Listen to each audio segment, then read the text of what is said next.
The desert was dead silent, the kind of silence that presses against your skin. Under a washed-out sky, a convoy of scientists in hazmat suits stepped cautiously through the rocky dust. Their Geiger counters clicked steadily, measuring the invisible poison that lingered here for decades. A former mining town turned test site, now nothing more than bones buried under sand. Then came the screams. One by one, the scientists were yanked from their group, gutted, bashed, torn apart in a blur of movement and noise. Blood sprayed across faded yellow suits. Their bodies were dragged off, tangled in chains, attached to a rusted truck that sped off toward the horizon, with corpses bouncing behind it. A few miles from the slaughter, an old gas station sagged under the weight of time. Inside, a man stirred. His face was lined, not just with age, but with guilt. He'd heard something, metal on metal, a distant rumble, maybe a scream. Still half asleep, he stepped outside and squinted into the dark. Nothing. No headlights, no movement, just sand and sky. He turned to go back in, and froze. A bag sat on his doorstep. Not a mistake. Not forgotten. Left. Deliberately. "No," he muttered to no one. "I told you. I don't want to do this anymore." His voice cracked like he was arguing with a ghost. But there was no reply, only the wind.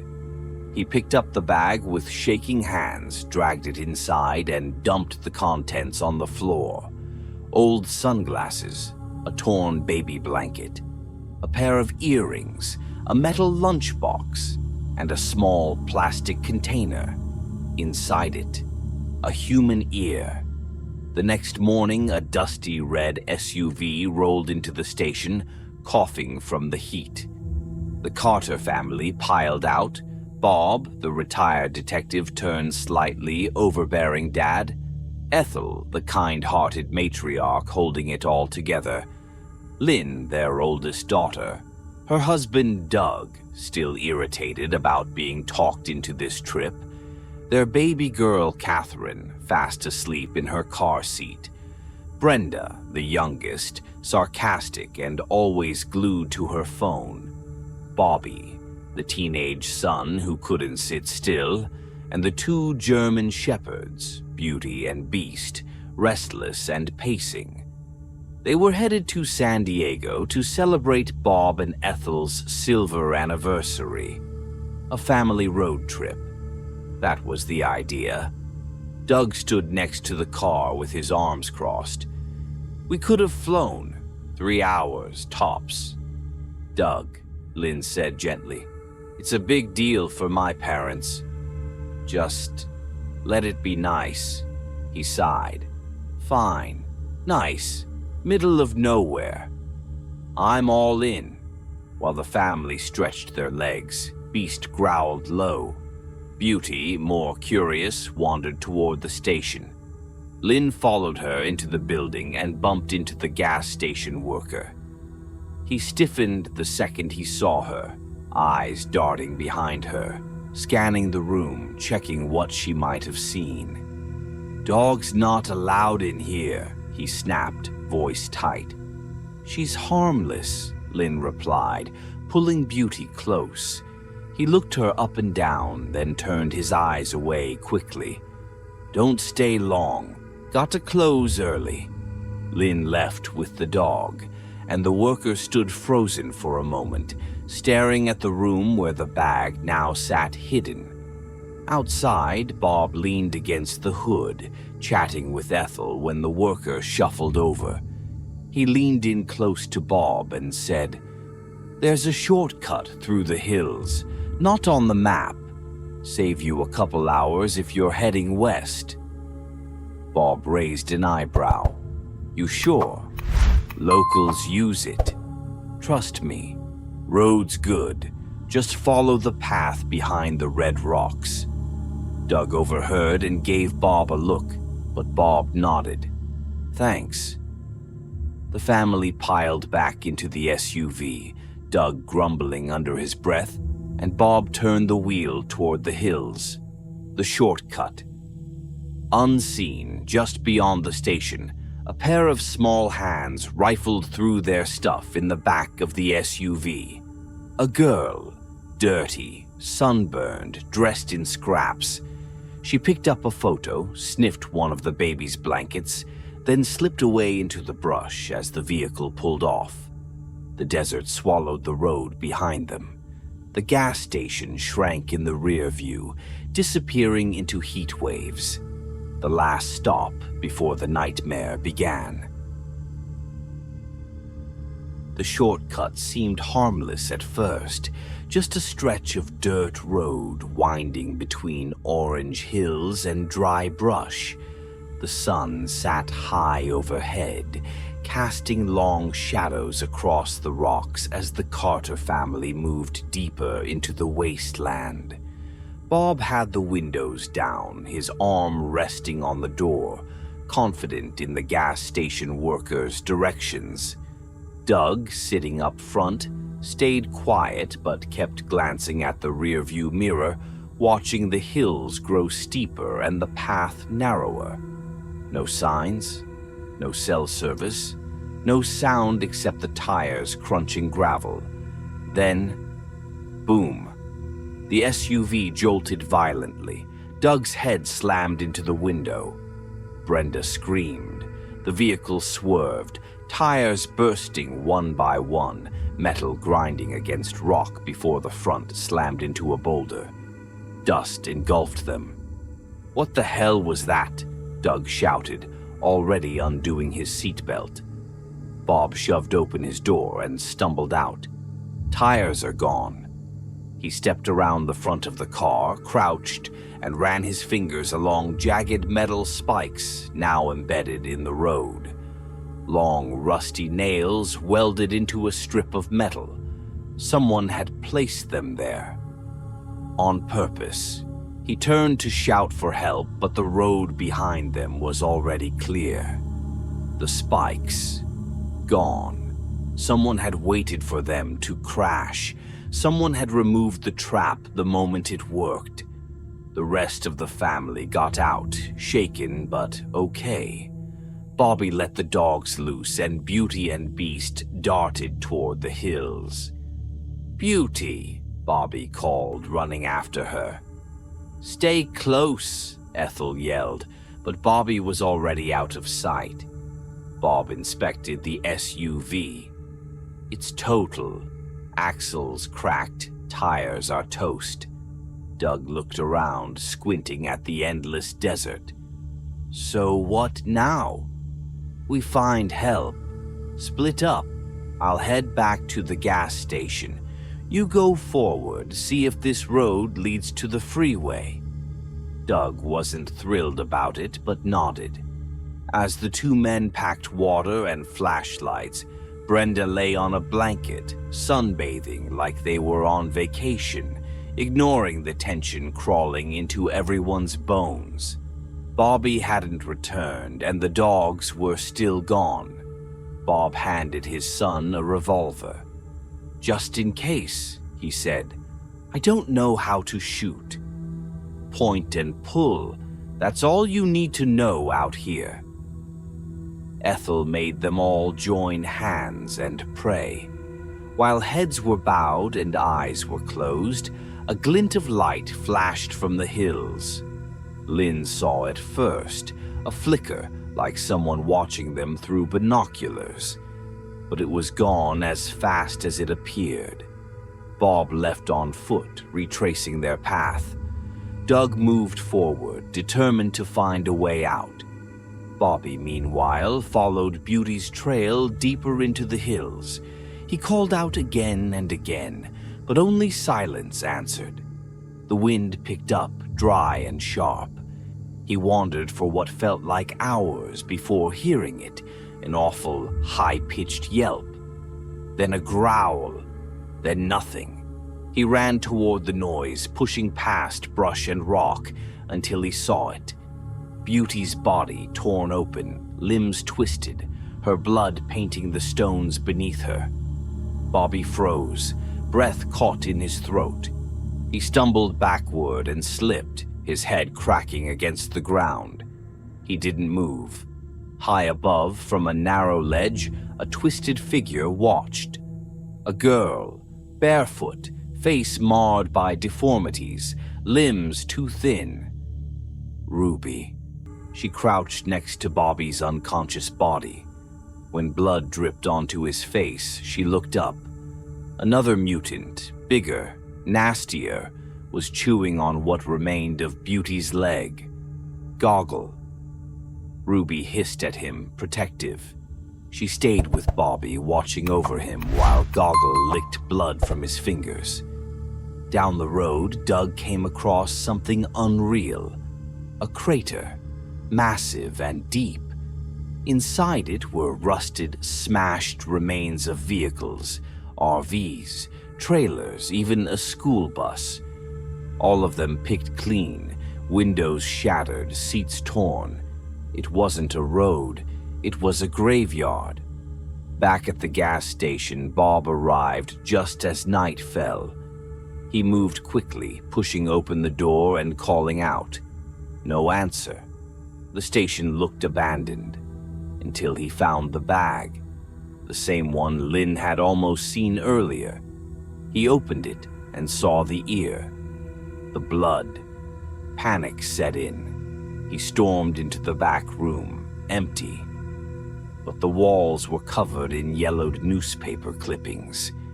Nuclear tests in southwest Minetown relocated missing family, still unaccounted for radiation. Birth defects rising. The truth hit hard. This place wasn't forgotten. It was buried. Then he found the worker, in the bathroom, crying, shaking, bottle in one hand, gun in the other. I tried, the man said through tears. I gave them food, helped raise the kids. They were just babies, but now they eat people. He put the gun to his head and pulled the trigger. Bob backed away in horror, wiping blood off his face. Voices echoed around him, laughing, whispering. He turned and ran for the truck, but didn't see Jupiter in the back seat. The massive, hulking figure lunged, slamming Bob's head into the dash. Back at the camp, Brenda finally got worried. Bobby hadn't returned. She stepped into the dark alone. Ruby, still watching over Bobby, heard her and vanished. When Bobby came to, he staggered back to camp. Ethel helped clean his head wound, but he said nothing about what he saw, nothing about the mutilated dog. Beast barked outside. Something was out there. Doug returned with dirt on his boots and panic in his voice. There's no freeway, he said. It dead ends into a junkyard of cars. Everyone froze. The shortcut was a lie. The worker had sent them to die. But it was too late to leave. The desert had already closed in around them. Darkness fell like a curtain. No stars, just black sky over jagged hills. The Carters had no choice but to stay the night in the wrecked trailer. They tried to make peace with the idea, but tension hung in the air like static. Doug sat with Lynn in the SUV while the rest of the family stayed inside the trailer. Bobby couldn't sleep. He kept replaying the image of Beauty's mutilated body in his head. The blood, the silence, the eyes of whatever it was that had done it. He sat with the revolver close, eyes locked on the hills. Brenda lay curled up inside the trailer, hugging her knees. Beast growled once, low and uneasy, then vanished into the dark. Bobby heard the bark, then a whimper. He slipped outside with the gun, scanning the desert. Inside the trailer, everything seemed calm. Brenda drifted into uneasy sleep. unaware that something had slipped inside. Pluto.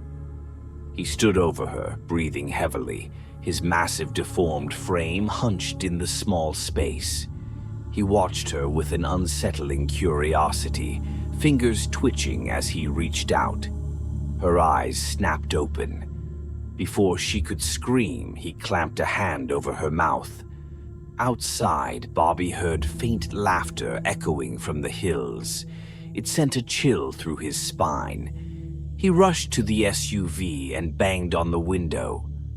"I saw someone earlier," he said to Doug, breath short. "There's people out there, in the hills. I think they're watching us." Doug rubbed his eyes. "Slow down." Bobby looked toward the trailer. "Something's wrong. I can feel it." Back inside, Pluto held Brenda down. His breathing grew heavier. Then the trailer door creaked. Lizard stepped in, his face twisted into a permanent sneer, eyes darting around. He moved like an animal, jerky, unhinged.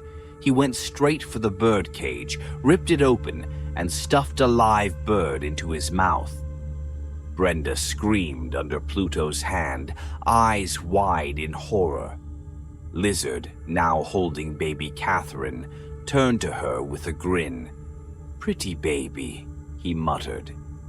Then Lynn burst through the door. She took in the scene in a split second.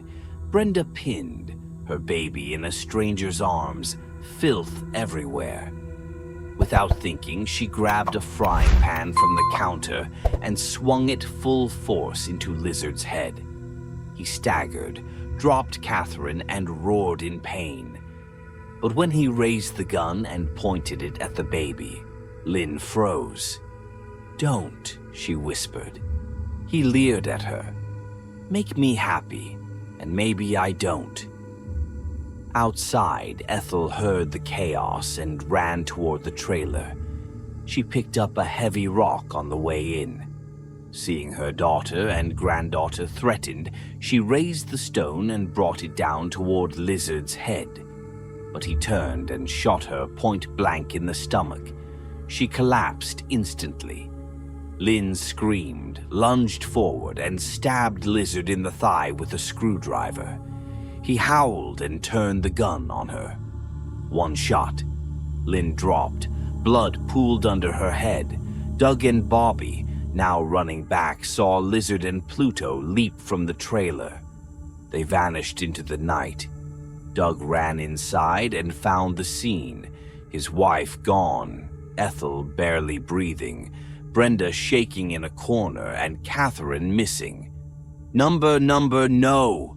Doug shouted, cradling Lynn, looking for signs of life. Nothing.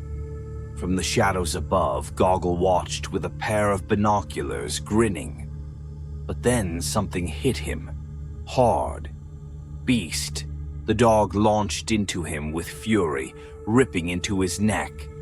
Goggle screamed once before Beast tore his throat out. Blood poured down the rocks. The binoculars fell to the ground, lenses cracked. Back in the trailer, Ethel gasped and took Bobby's hand. "Take care of them," she whispered, and then she was gone. Bobby turned away, hands shaking. Brenda was silent, eyes locked on the wall, face pale and blank. She hadn't moved since the attack. "We need a plan," Bobby said. They took Catherine. Doug's hands were clenched into fists. "I'm going to find them. I'm going to get her back." A crackling sound startled them. A voice, on a walkie-talkie lying just outside the trailer, clutched in a severed arm. It was Goggles. Doug picked it up. Then he heard it. Catherine. Crying. On the other end, laughter. Doug's face darkened. He turned to Beast. "You want to help? Find them." The dog growled, sniffed the dirt, then took off with Doug right behind him. Back at the trailer, Bobby and Brenda began preparing. Bobby dug around for wires, tools, anything that could help. He built a crude alarm, strings tied to cans, broken glass near entry points, and matches taped to the trailer door rigged with gas canisters. It wasn't much, but it was something. Brenda lit a tire on fire, the black smoke rising into the morning sky, a silent plea for help. But deep down, she didn't expect anyone to come. Doug followed Beast across cracked earth and into the remnants of a town. Not a normal town, an eerie, twisted simulation.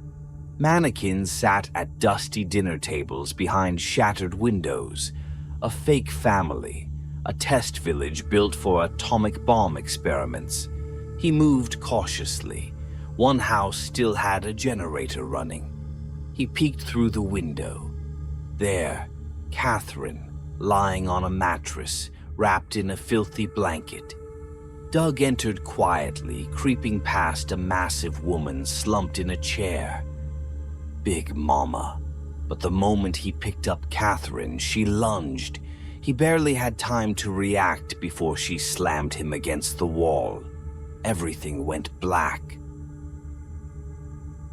Doug awoke in a cold metal box, drenched in sweat.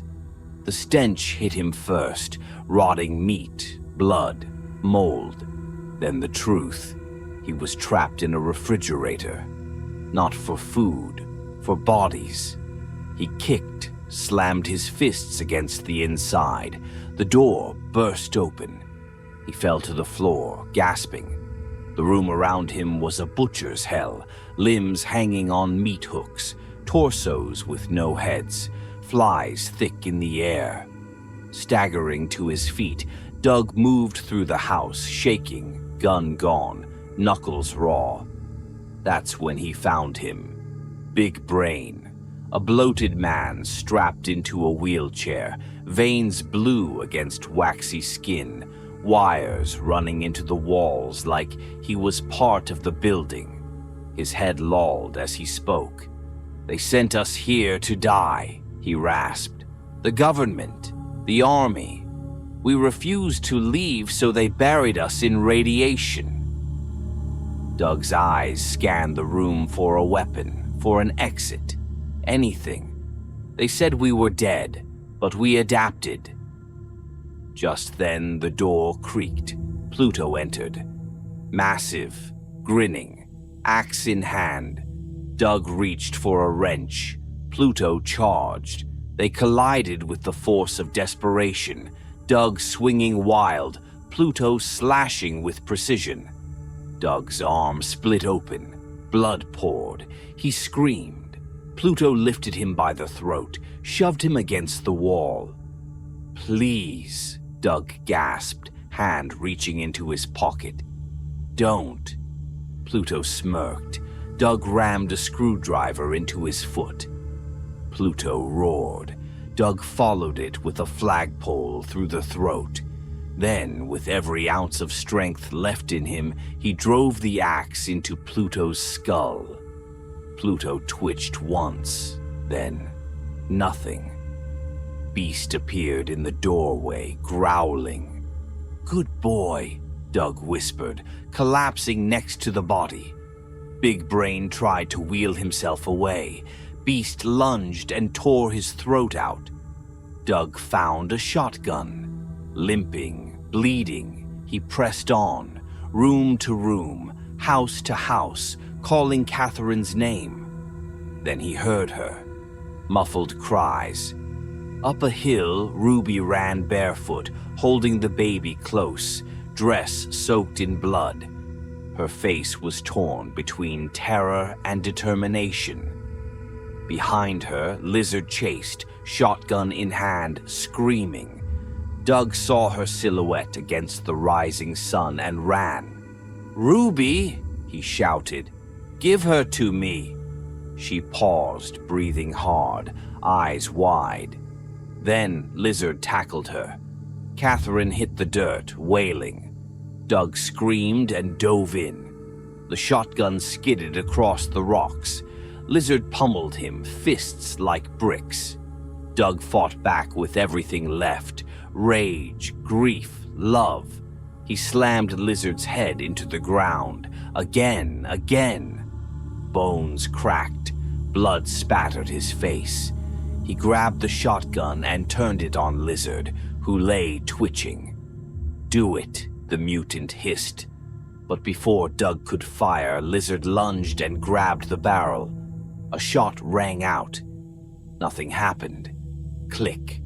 Ruby, bleeding, crying, threw herself into Lizard with one final scream, knocking him over the edge of the cliff. They both disappeared. Doug crawled to the ledge. Nothing below but jagged rocks and silence. He found Catherine under a bush, screaming but alive. He held her tight, sobbing into her hair. Back at the trailer, Bobby's alarm system clicked.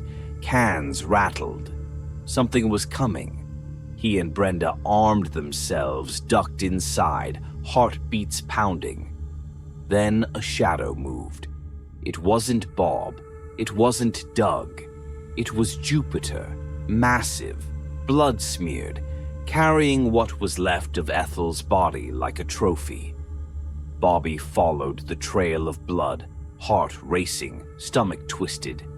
He found Jupiter feasting, ripping into flesh with bare teeth. Bobby raised the revolver. His hands shook. Jupiter looked up, blood covering his mouth. He roared and charged. Bobby ran. Brenda was ready. The trailer door was rigged. 2 gas canisters, wires, matches, and the scent of fuel thick in the air. Bobby dove out the window just as Jupiter burst through the door. The spark hit. Boom! Fire lit the sky. The trailer exploded into flame. Bobby and Brenda hit the dirt, covering their heads. Pieces of Jupiter rained down in smoke and ash. Minutes later, Doug returned, Catherine in one arm, Beast at his side, blood covering every inch of him. Brenda burst into tears. Bobby stood frozen. Doug collapsed to his knees. No one spoke. They were together, but not whole. They stood in the glow of the smoldering trailer, holding each other, the baby crying softly in Doug's arms. Then, click. Somewhere in the hills, a pair of binoculars lowered. Another mutant, still watching, still alive.